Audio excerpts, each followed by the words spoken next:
Get your billion back, America.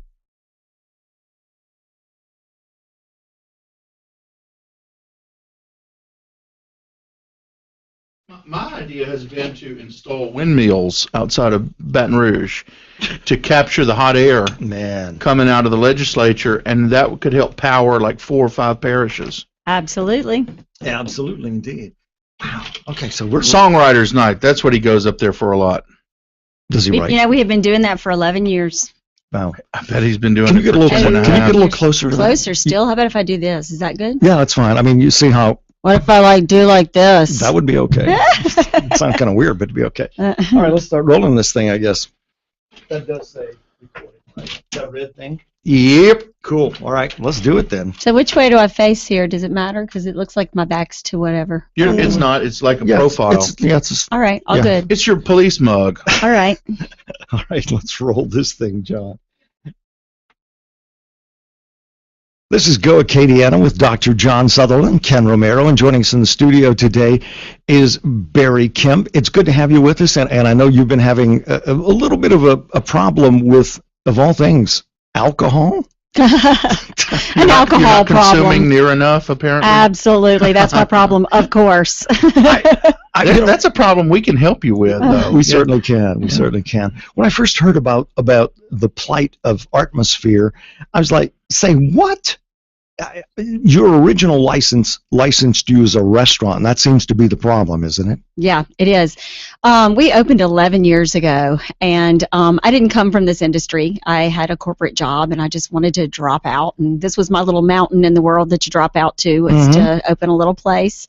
And I just wanted to get a liquor license, so I was like, oh, I'll go get a liquor license. Well, come to find out there's 2 different kinds. You can get a restaurant or you can get a bar. Oh. And apparently at the time there was some question about whether or not I would be able to get a bar one, and I got a restaurant one, and it really didn't matter. I've been rolling along for 11 years and doing my thing, and we serve food.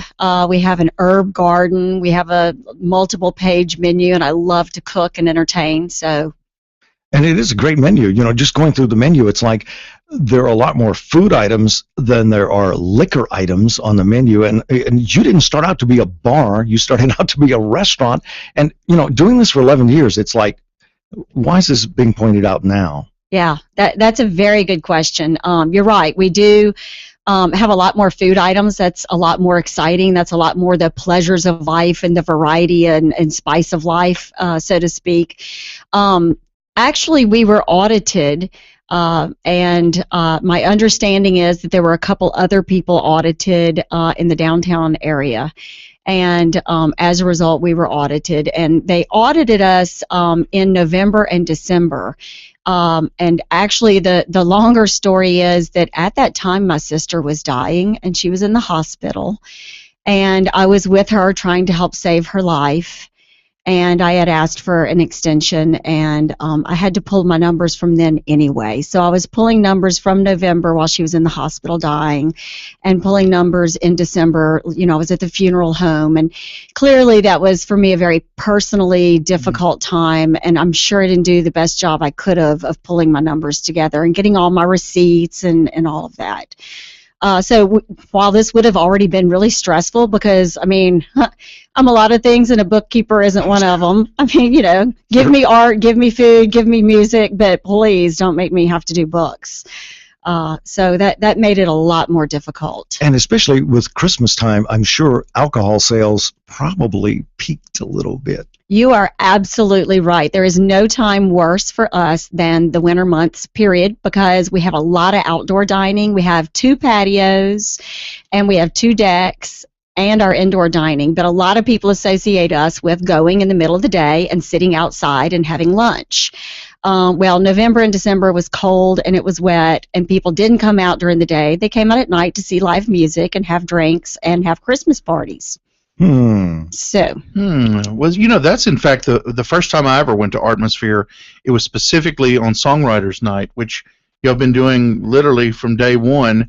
And for a lot of local talent, it's one of the few venues you have to be able to kind of break into the music scene. I mean, the crowd will let you know pretty quick if they like you or not. I mean, there isn't a guy that comes on stage with a hook and drags you off the Sandman from Apollo doesn't show up. But we were talking before we went live here. My brother-in-law, in fact, has been performing up there for years, and it affords him an opportunity to get out and present his music. And for a lot of local talent, this is what happens. I mean, it would be a real shame if we didn't have Artmosphere. Yeah. It's interesting because it's been 11 years that we've done Songwriters Night. And I remember when we first opened, a lot of people were like, what is that place? Because we look a little different. It was kind of funky and, everything about it. But we had a lot of people come out for Songwriters Night that were very young at the time. I mean, they might have been 17, 18 years old. Well, it's been 11 years. They're adults now. Right. And so I look at people like the Givers, and, we had Taylor and we had Tiffany, and, they were young people then, and they still are. I mean, they're in their upper 20s and 30s, and, a lot of these people are. But they've had huge success, and I can't help but think that if Lafayette hadn't been so much of an incubator for our young talent, we wouldn't have so many people who have made as much headway as they have. Absolutely. Without getting too deep into it, you've got to have, 51% of your sales have to be food? I do. I have to have 51% food sales. And the months that were audited, how did that work out? Those months, and again, I think I actually probably cheated myself a little bit because I think I might have included some sales tax in the alcohol side, which you already have collected. And right. Yeah, I was like, oops. But it was pretty bad. It was 70% those 2 months for what I reported. And I'm not going to go back and try and fix all that and dig back through it all. For one thing, it's just so depressing. And the meeting that I had with the commissioner was really, really difficult. I thought it was going to be much more dry, objective, whatever. And for me, it just felt very, very personal and very stressful. And as a result of the meeting, we have to have 51% sales. We're under a 90-day probation right now. So I have to go back and see them again at the end of the 90 days. And then for every month after that, for 6 months, we have to report. So my books will be open for the next year. So, So how do you go about changing that ratio? I mean, do you tell people you've got to buy a burger if you buy a beer, or how do you get around this? Yeah, that's a good question. I have been doing everything I can to try and encourage people to know that we have food. So I've been taking food photos, and I've been coming up with more food specials. I just redid all of our specials. We used to do the typical thing that everyone does, and that is we had a happy hour, and you could get half-price drinks for a certain hour or whatever. And we just redid all of that, and we're introducing it on Monday. But every day of the week, there's a food special. For example, we're now doing juicers and smoothies so that for people who are trying to get out there and get healthy, we have a lot of fresh produce and a lot of herbs and things like that.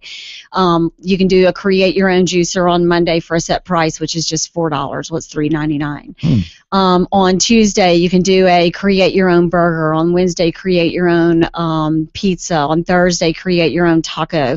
And we have this big long list of like really weird fun ingredients. So, you can put feta cheese or balsamic vinaigrettes or basil or cumin or cilantro, strawberries, grapes.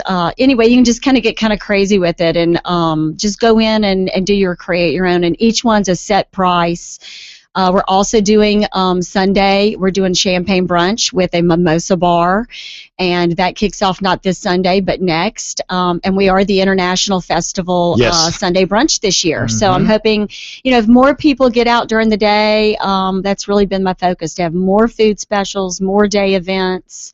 And just try and get word out, because the food is really good. I'm an eater. I love to eat out. And when I eat it, even 11 years later, I still leave the table and go, wow, that was really good. I'll tell you what I found tasty, though, is I think it's called the Greek goddess salad. That is out of this world. I mean, I'm not going to ask you for what you marinate the chicken in, but it is tasty. It's like the first bite, Ken, no joke, it'll hit you like right there in your jaw, and it's like tangy and good and just beautiful leaves. Well, I don't mind telling you that because in my opinion, I love our chicken. Yeah. And our chicken has a little bit of sesame oil. It has a little bit of soy sauce. It has a little bit of fresh cilantro. And so these are things that, when you go out to eat, some places they buy things that are prepared Right. and they pour it out of a bag. We don't. We take everything and we cook it just like you would at home. And when you do the Mediterranean mix in that Greek goddess salad, it's got fresh balsamic, it's got fresh cilantro, it's got walnuts, garbanzo beans, green onion. So everything, we put it together and we marinate it all together and we do it all ourselves. So, Barry, what happens at the end of 90 days if you don't make the 51% cutoff? Well, he said he will pull our license. The liquor license portion. He will pull the liquor license portion, which could, in effect, make it very difficult to stay open. Yeah. So we're praying that we don't go there, and I'm working around the clock. In fact, I was like, oh, y'all want to talk to me? This is a day when I didn't even have time to shower because that's how hard I'm working. We've got the fans going on in the There you studio. go. We You can- don't smell we me. You can just barely see that my smell hair's you. in a ponytail. We usually light the candle, but, John dressed up today, so I figured we didn't we need got it. the cologne for us. Well, one thing I guess, a lot of our listeners and viewers, when they see this on Backpages, will want to know is, why not just go for a liquor license now as a bar? Why not?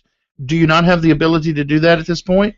Well, I am hoping that there could be some way, since it has been 11 years, and we clearly have tables and food and people who come and bring their kids, and the environment is very much non-typical bar-like. I never wanted it to be like some big dark bar where you go and sit and do nothing but drink all night.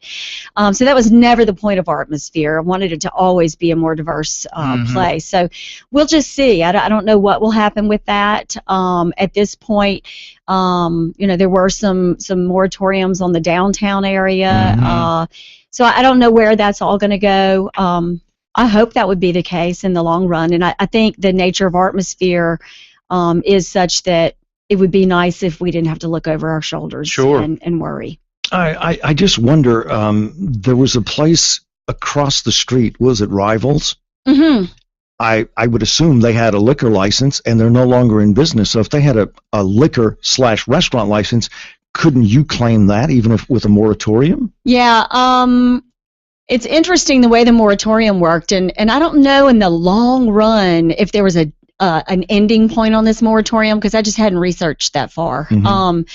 But the moratorium says that for any property address, the liquor license stays with that address. Oh, great. So, for example, one of the reasons I think that they did this was there were some clubs that were problems. Right. For example, I believe, and I don't mean to pick on anyone, but Karma had some issues, and they had some violent problems and things like that. And they have now been shut down. Well, the property that Karma was at will maintain a bar license as long as within a year they open another bar. So it's not like there's a certain number of bar licenses available and then someone could get that license. But in my own mind, just from a practical, logical standpoint, it seems like you would say, well, if we only want a certain number of bars, quote unquote, then we should decide what bars we want, not what property holds that bar. Right. Because I'm afraid, for any given property, well, then you're just going to open something much like what was there before. And if what was there before wasn't desirable, what's going to change that? But I don't know that. I mean, actually, I'm hoping, and I've understood that they're probably going to make some nice improvements for that particular property. And you mentioned the place, and they have had problems. We've read enough news stories about them.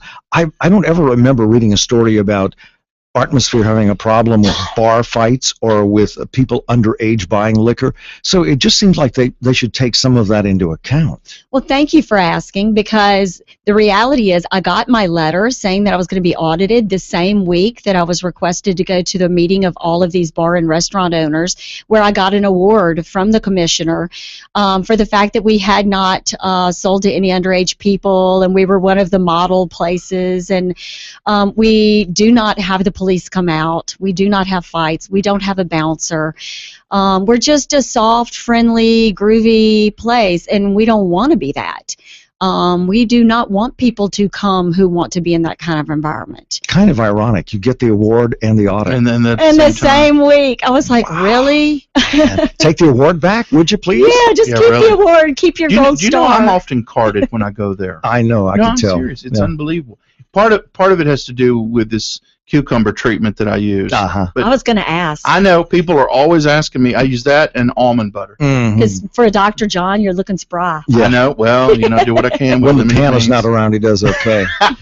Well, Barry, thanks for being Thanks with so us much, today. yeah. We appreciate it, and we Thank wish you y'all. the best. With And you got to come this. back and give us sort of the resolution Okay. of this. And I can't believe I didn't bring y'all food. That's the hurry that I was in when I came here, because I'm going to bring y'all some fantastic grilled vegetables and some hamburgers and Hey, some look, pizza. let's celebrate when things get right. Yeah, when things That'll get be right, the we biggest will. celebration Here, for all of here. us. All right. All of us. Yeah. Thank you. Thank you so you. much. Barry Kemp from Artmosphere on Go Acadiana's Back Pages.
Well, terrific. If you need a recommendation letter after we meet, I will write one personally, okay? That sounds great. What a great story. All right, guys, thank you for our Friday Feel Good segment. We really appreciate it. And Thank you for Sean, for shining the light on foster care and some of the challenges the kids have in foster care. And every child, Sean, deserves this is the horrible. right to be loved. It's a right to be loved and a right not to be put on medication they don't need. Right, It's a quick, simple, easy answer. Maybe, this will help them behave. It's sad. All right, thanks, guys. 800-941-SEAN is our number. You want to be a part of the program. All right, Stephanie's next, Baltimore, Maryland, WCBM, our big talker there. What's going on, Stephanie? How are you? John, I just love this story. I saw it a little while back on social media. It was just heartwarming. I love stories like this. We probably don't spend enough time on all the good things. There are a lot of good people in this country. I mean, you have the reporter, you have the station, you have these people that are watching, that are willing to open their home and adopt this young man, and look at the good results. How great is that? Absolutely. Absolutely. Yes. There's so many kids needing homes. Our youngest one is from foster care, and we're licensed for foster care adoption again. And we've run across so many kids that are just great, wonderful kids. And I wish people knew how wonderful kids in foster care are and how much they just need a loving family.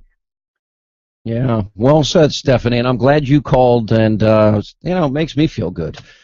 Glenn in Texas on the Sean Hannity Show. Happy Friday, Glenn. Glad you called. Yes, sir. How are you? I'm good. What's going on, sir? Well, I'm doing great. Life is good. Down here in South Texas in Eagle Ford, and I left California over 6 years ago. Mm-hmm. I was Why'd you doing leave robotics. California? Yes, sir. Why'd you leave California? Well, I got laid off my job. It was robotics. The Japanese have pretty much taken that over. And I'd been down here in the oil field before, and I decided to come back and go to work.